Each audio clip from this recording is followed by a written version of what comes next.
السلام عليكم ورحمة الله. أهلا بيكم يا أحلى وأغلى وأجمل متابعين ومشتركين مطبخ ماجي وجوجو. أهلا بيكم في فيديو جديد.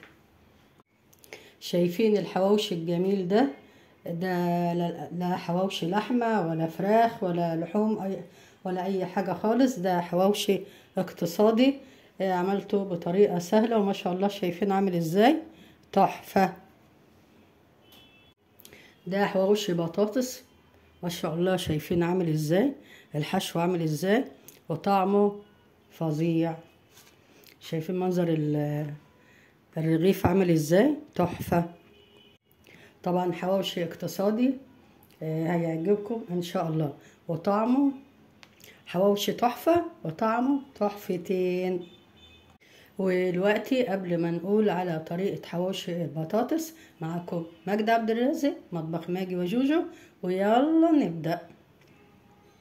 بعد يا أمارات ما غسلنا البطاطس حطيتها هنا في كسرونة، وحطيت لها مية وحطيت لها شوية ملح، وهحطها على النار لغاية لما تتسلق. هسوها لغاية لما تستوي.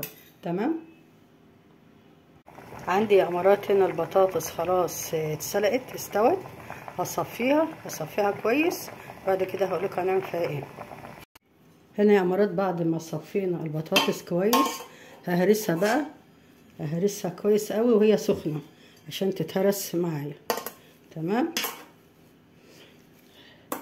الحواوشي اللي بالبطاطس ده لذيذ، جربوه هيعجبكم ان شاء الله. اكله اقتصاديه كده بس لذيذه. تمام. هنهرس البطاطس كده كويس.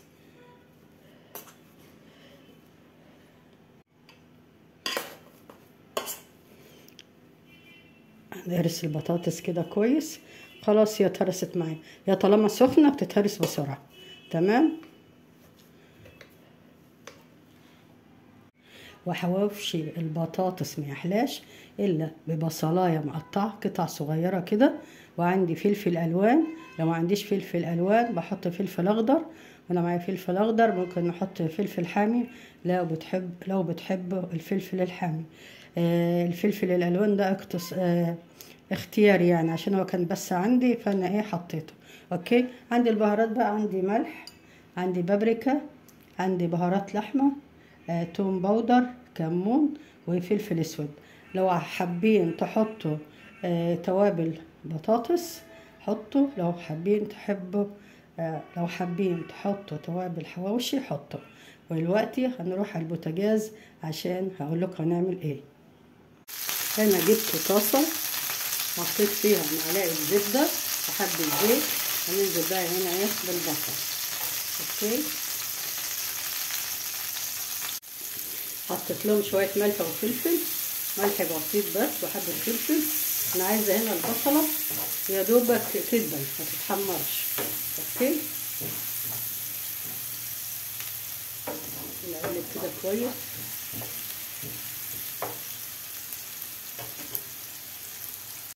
عندي امارات هنا البصله دبلت. هنزل بالفلفل الالوان والفلفل الاخضر واقلب كله مع بعض. اديله تقليبه كده مع بعضه. شايفين الالوان ما شاء الله جميله.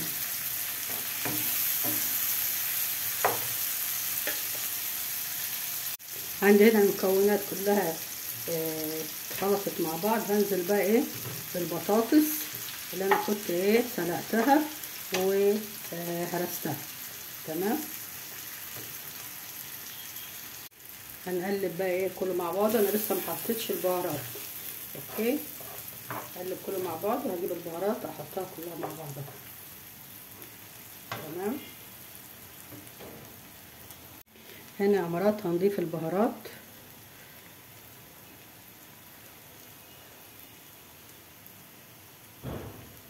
نقلب كله مع بعض.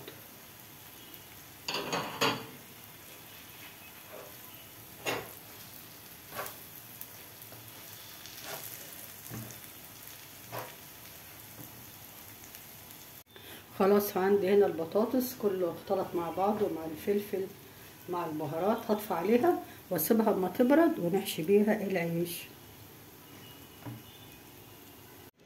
هنا بجيب يا امارات العيش الشامي ده او العيش الابيض اللي هو بتاع السندوتشات، واخد جزء من الحشوه اللي انا عملتها اللي هي بتاعه البطاطس، جزء اهو، ونحطه جوه الرغيف، نفرد كده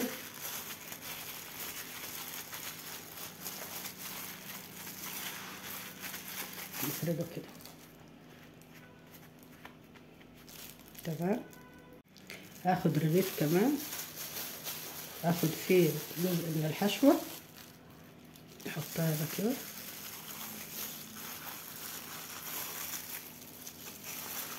ونحاول نفرد البطاطس كلها جوه الرغيف لغايه ما نخلص الكميه اللي عندنا تمام.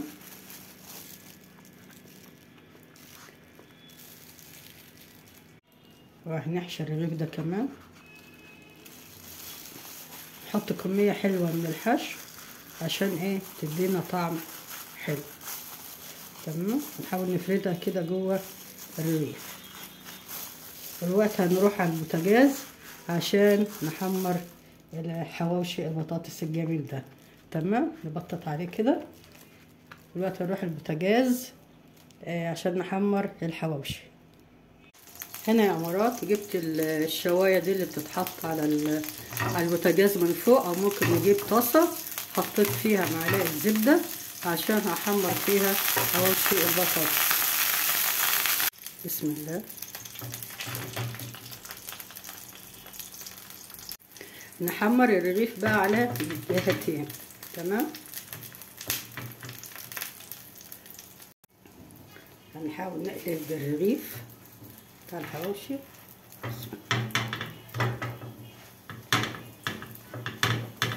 الريحة خطيرة. هنقلب الرغيف